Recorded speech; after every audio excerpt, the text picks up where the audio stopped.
Hi guys, Jordan from B&B Campers. Just going to start your handover video on your Wayfinder. So we start on the near side, passenger side. Got the diesel filler point here, which is the ignition key that goes into there. Opens up by pushing it. The door's got a latch at the top to hold it in place when it's open. You've got your fridge vents here. So the top one here, you've got this little vent on the right hand side, which I've got it on gas at the moment so I can feel hot air coming out from the top here. Hookup point down here, which I've popped in just to show you a few bits on the inside. And you've also got, is that an external gas point? Yeah, so external gas point here, so that's your barbecue point. There will be an isolator inside for that, but if you want to use your outdoor barbecue via your motorhome's gas, that's where you pop it in there, and that's just underneath the fridge vent there. This rear locker here, it's the same on the other side, but it's basically just for the storage. And then on the right hand side here, behind this little bit of wood, is your boiler. You can get to that from on top, but you shouldn't really need to. The actual boiler itself, if you ever wanted to drain it out, it's this flathead screwdriver nut down here, or screw, sorry. It's got a big rubber O-ring on it, so you know it's not leaking at all as it is, so it's absolutely fine. But if you did ever get a leak from there, then all it is literally just a little O-ring inside. So you know, obviously let us know if you did, but it's there anyway. And if you slowly undid that screw, so you don't get yourself soaked, then you've got this little air pressure release valve at the top as well, which you just need to turn very slowly and let that come out, and then the rest of your water will come out the bottom. And so that's how you drain out your boiler. And then under here is just storage, not really much else in there, but yes. Got anything else underneath? Your waste drain off is there underneath the red tap, and I think the fresh is under the in the wardrobe, which I'll point out to you. So around the back, this is just a little vent, like a sort of air brick type thing. So you've got your gas locker, you've got space for 2 6-kilo propane bottles or 2 7-kilo butane bottles. That's what you'd fit in there. You've got a new regulator and a new bit of hose as well. So that's 2019 dated, so you've got another 3 years on that, and a little while on the regulator as well. So it's a hand wheel regulator, so if you wanted to change the bottle, it's literally just a case of undoing this from the bottle, popping it onto the new one. And to turn the bottle on, anti-clockwise round to the left. And if you remember to go all the way on, so you can't go any further like that, when you come back to it, it'll only go one way, which is clockwise for off. Alright, but I'm going to leave that on because I've got a few things on inside. Like I said, the same as the other locker on the other side. There's just your hot and your cold water fittings, and your leisure battery is over there on the left hand side, which again you can also get to from inside, and that is where it is. External aerial point there, Vision Plus. Your water cap, fresh water cap, is here, and it's a very small square backed key. Pop it in there, turn 90 degrees, take it out, same on the way back in. Your toilet cassette, so you've got a separate flush fluid here, not fresh from the tank or anything like that. So you've got plenty of fluid in it at the moment, but this is the pink fluid here, so you have to mix that with water before you fill it up. But if you did want to drain it out, it's a case of pulling out from here at the bottom and then pulling down, and then you'd be able to drain it out like that. All right, so then you put it back in, pop it up into the top part first, and then into the slot there, and that's it. That's your fresh, your waste, sorry, your flush, I meant to say, your flush fluid. So the actual cassette itself comes out. If you push this little button down and then pull it out, that's all there is to that. You've got a big, the biggest size one they do. So when you empty it out, which is from here, you need to hold down this yellow button at the back at the same time. But it's all been lubricated as part of the HAB check, so it's all working as it should. And that's literally all you need to do to put it back as well. Make sure it's up over that flap down there, which it is. And that's it, that's your toilet. If you find that you can't pull that out, you need to go inside to the toilet itself and close the flap, because you'll find that it's open. Actually, under the, in the cab, you've got a 5-speed manual gearbox. Reverse is bottom right hand side, nice and easy.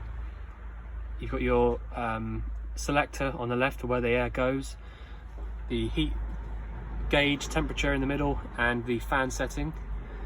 Panasonic little head unit, single DIN head unit, and a 12-volt cigarette lighter down the bottom. Lights on and off, so this is dip beam and then main beam, and then these are your headlight adjuster, sort of 1, 2 and 3 there.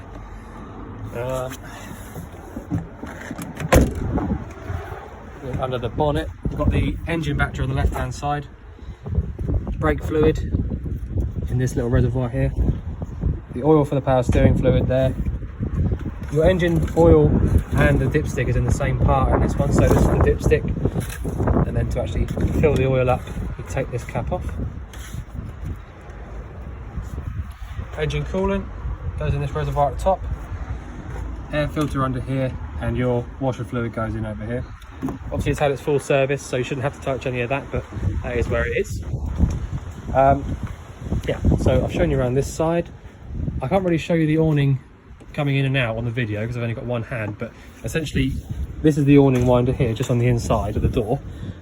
You pop this end in up here, and then just wind it out as far as you feel like going, and there'll be a couple of legs just inside there that you can drop out, and then at the bottom of those legs there's a couple of feet, 1 foot on each side, and there'll be 2 holes in each foot, sorry. And then you can pop a little tent peg into the floor through the feet so that it stays nice and upright. But other than that, nice and easy to use, and it's all been out as part of the hab check as well, to make sure it's all working as it should.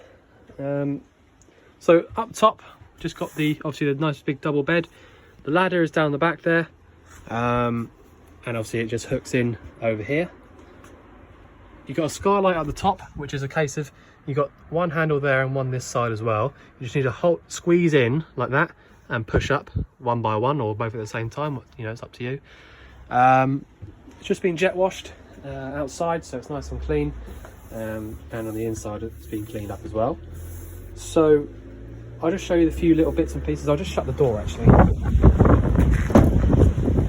just in case it's a bit noisy. So first off, you've got a couple of sort of locks on the inside of the door as well, if you fancied, if you were inside the van, you didn't want anyone. I know you can lock it from the inside as well, just by turning it this way. That's locked up, but you've got a couple of locks in here as well, just for peace of mind. Yeah, so we'll start off at the control panel, because that's probably the sort of the main part really, I suppose, when you come into the van. So when you first come into the van, if you're going to want to use it, turn your lights on, use your pump, bits and pieces like that, it's this part that you want to come to, which is just here, by the way. So at the top it says engine battery, at the bottom it says auxiliary battery. So engine battery, obviously the battery under the bonnet, which you don't want to use, because if you start using that, then it means that you'll start draining your engine battery out, and you shouldn't, you won't be able to start your engine up after a little while, so you definitely don't want to do that. So really, you want to leave it down here, aux battery, and if you're not going to use the van at all, you need to pop it into the middle. But I'm not going to do that because I've got a few things on at the moment. So for the most part, down on aux battery. I've got all of these buttons on except for the aux 1 button. That's because the aux 1 button powers a little fan inside the bathroom, which someone's fitted at some point. I'm assuming it's for drying clothes, or perhaps it might even be a little fan for the heater there. I'm not 100% sure, but there's a little fan inside the bathroom there, so that's what the aux 1 button does, just so you're aware. So you can leave that one off for the most part, because it's just doing that little fan inside the bathroom.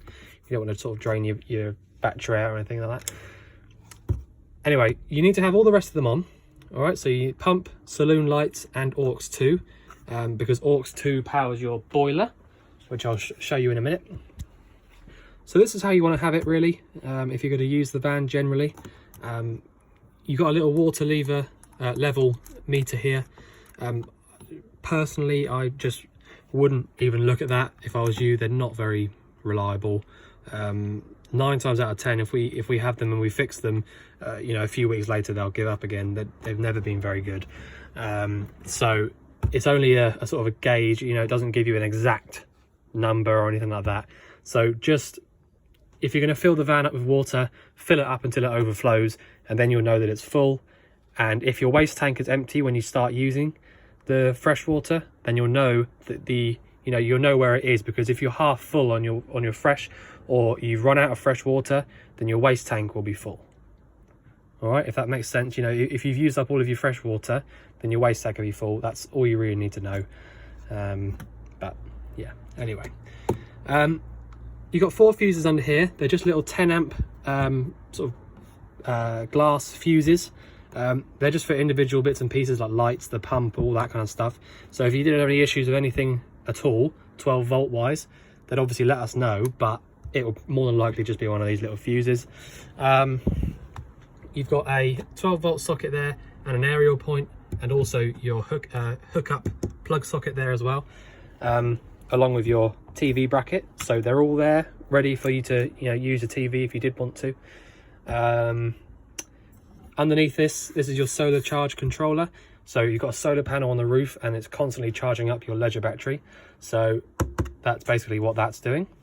So 2 of the wires underneath will be coming down from the solar panel, and the other 2 wires are going down to the battery. All right, so actually it's these 2 for the battery, these 2 for the panel. So that's basically what that whole unit does there. You know, you can turn them all off and on if you're going to use individual bits and bobs, but generally speaking, you just want to leave it how it is there. And then obviously, like I said, if you want to leave the van, turn these switches all off and then pop this to the middle. All right, so you've got a Vision Plus booster. So if I just pop that aux 1 on again, that's what powers that one. So you've got a Vision Plus there, so that's your booster for your TV. So if you had this aerial up to the correct place, then you would be able to, you know, get a little bit of a signal for your telly. And I've just, okay, so I was just thinking then, so to use your booster there, you need to have aux 1 on. And I know that I said that he's got the fan in the bathroom, but I've just realized that this little switch here does that fan in the bathroom. Okay, so you can leave this off and have the aux 1 on. So I'll switch that on, fan inside the bathroom comes on, switch it off, it's turned off. All right, so now that I've realized that button there is for that fan, you can leave all of these on. Okay, so you've got your tilt and turn aerial here. So you loosen this bit off at the top and then push that and turn it around to however you need it to get a signal, and then your booster pops the signal over to here. All right, so nice and simple really. Your battery charger for when you're hooked up is this little unit here, Zig unit. There's a little on and off switch on the top, so that's useful if you ever had a problem with it or anything like that. You can switch it off there at the top manually, but you want to leave it on most of the time. I've got it hooked up at the moment, so as long as that green light on the top there is on, and you've got a green light here saying that your battery is charging, or that means that it's actually a good voltage, then you're fine, it's all good. If you find that you plug your hookup cable in and some of your plug sockets or something isn't working on mains, then have a look under here, because you've got a little RCD and MCB unit down here. It's exactly the same as any household one. So if you come in here and just flick it back to the up position so it's showing red, that means it's definitely on. And if it's facing down showing green, that means that it's not working, that it's tripped. So under this flap down here, I'm not sure if you can see it, but just there, that is your fresh drain. So if you wanted to drain out your fresh water tank, that's what you do for that. So if I close this up now, nearly every single one of the lights in this van, I think actually every single one, has got its own individual on and off switch. All right, so you can really make it your own as to which lights you do when you don't have on. You know, you don't have to have a certain 2 lights on or anything like that. You can just have literally whichever ones you want, which is nice. So we've got those 2 on at the moment. The main skylight here, just as I see it, you've got these 2 little handles here, so push the button in and turn round, and then to open it up, pull this down and push up. All right, and that's it. That's all you need to do. Back down, handle up, pop these over, just push the button in, and that's it, locked up. So, okay, cooker. So you've got a electric ring at the back there. So I've got a hookup in right now. So as long as this little light is off, nothing's happening. But if I turn it to 6, this light comes on. Obviously I could go 1, 2, 3, 4, 5 or 6, but make sure this light is off if you're going to close the lid down. And you know, you want to leave it at 0 until you're going to start using it, obviously. You've got an igniter, which is this button here. So each one has got a little diagram telling you which one is which. So this one here, bottom left, grill, so on, so on. And the igniter does the ignition for every single one of them, obviously except the electric ring. But you know, the oven, grill, all on the same igniter. And as part of the hab check, they all have to be checked for their thermocouples. Now underneath here, you've got some isolator valves, like I said to you about the outside barbecue point. The top one there is for that, and then you've got your I can't see, that's your oven unit there, and then your fridge. All right, so, and also this switch on the left hand side, this is for your the ring at the top. So that's underneath the oven. The fridge I've got lit on gas at the moment, so might be a bit awkward to see it in there. I'm not sure if you can on the video. There you go. So you see the blue flame in there. That's what you're looking for if you light it up.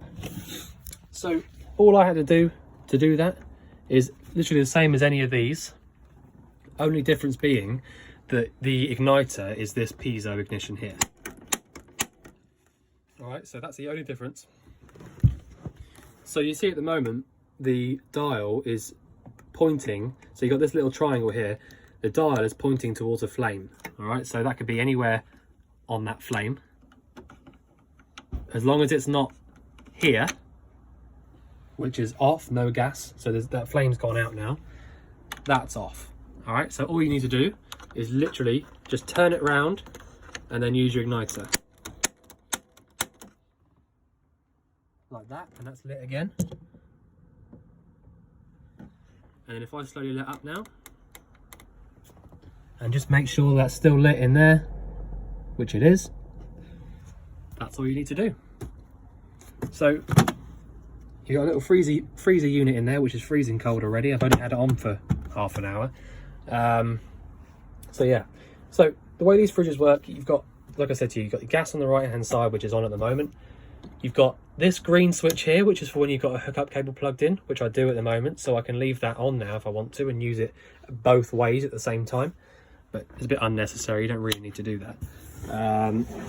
Or you can use it on the red switch here, which is for when your engine's running.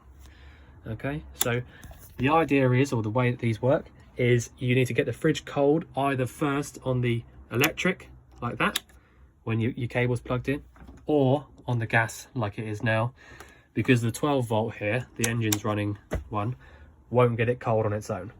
This one will quite happily hold its temperature for however long you're driving for, but it won't get it cold on its own. So for example, pop it on electric the night before you go away, or pop it on gas the night before you go away with all your things inside it.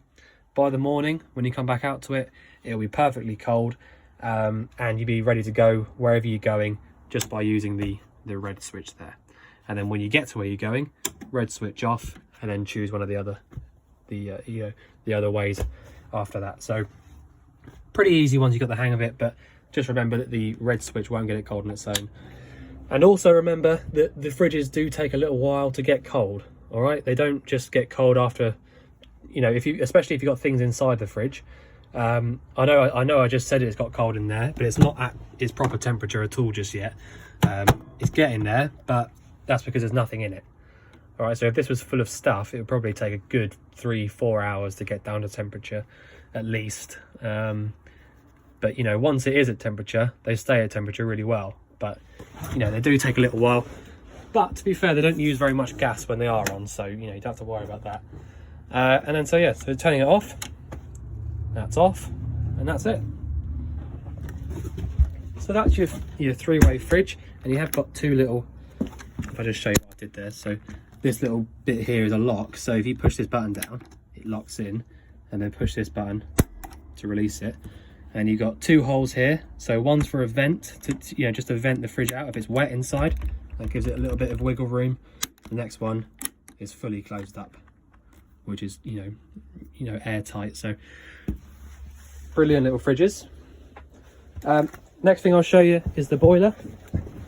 So before you can use the boiler, you need to put your pump switch on over at the control panel, and then just come to your sink and just do this. All right, just pull the tap without getting yourself soaked. And just make sure that the water comes through nice and clear like that. All right. So that's already hot. So I've only had it on for about 20 minutes, but it's already hot. Just pull the tap like that. Nothing technical. And just make sure there's no air in the system, which there's not. And then you're good to go to use your boiler. Okay, you need to do that first.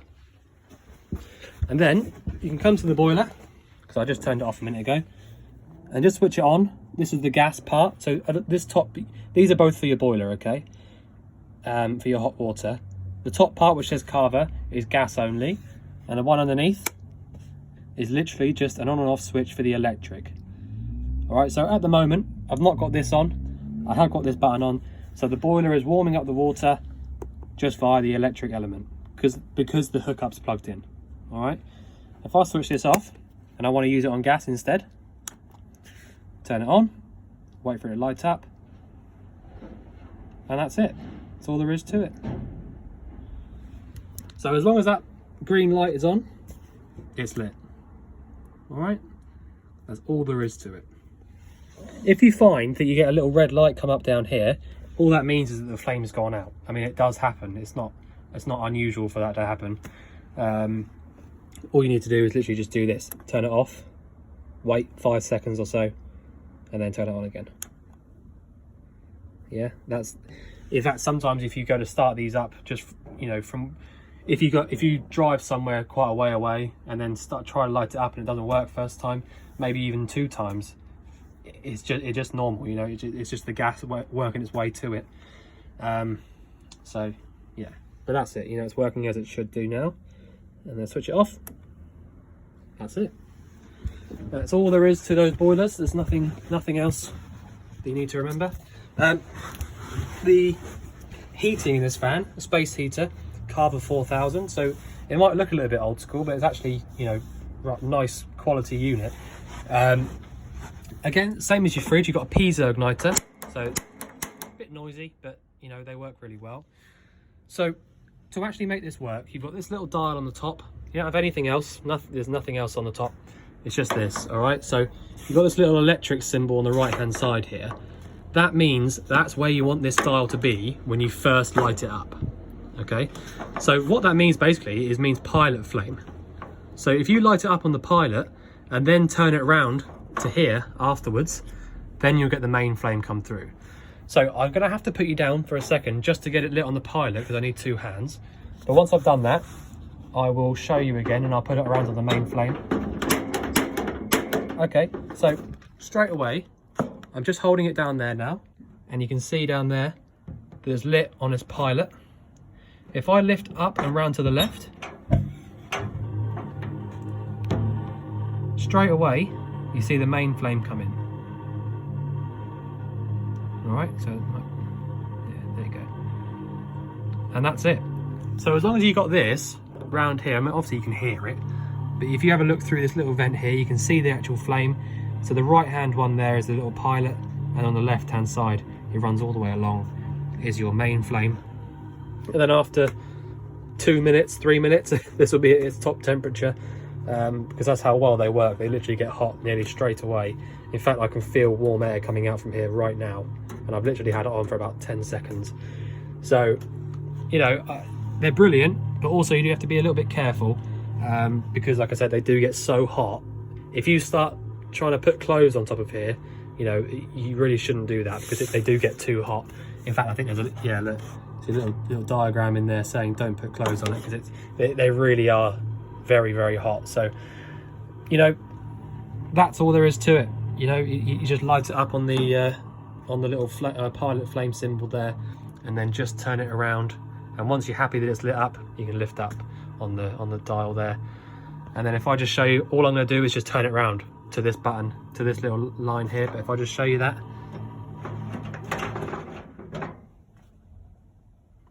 that's it. You can see it also, you see the little red thermocouple inside there. But yeah, that's it. That's all there is to it. So that works really well, actually. Some of them can be a little bit awkward to light up, but that lit up straight away. So I think I've covered about everything I can. So the main parts are 3-way fridge, gas on the right, electric hookup, and then engine running. Get it cold first, either via the gas or the electric hookup, and then use your red switch for when you're driving. Ignition is here for every single appliance apart from the ring. Don't put any clothes on top of that when you're trying to light, when you have it lit up. Gas for your hot water, electric for your hot water. And if you want to come into the van and just use things generally, down to aux battery, pop all of these on. And if you want to use the fan inside the bathroom, it's that switch there. All right, so yeah, I think I've covered everything. If you think I've missed anything out, then obviously let us know, and we'll try and do our best to sort of, you know, let you know whatever questions you have, you know, anything you want us to answer. But otherwise, we look forward to seeing you soon to collect your van. Thanks very much.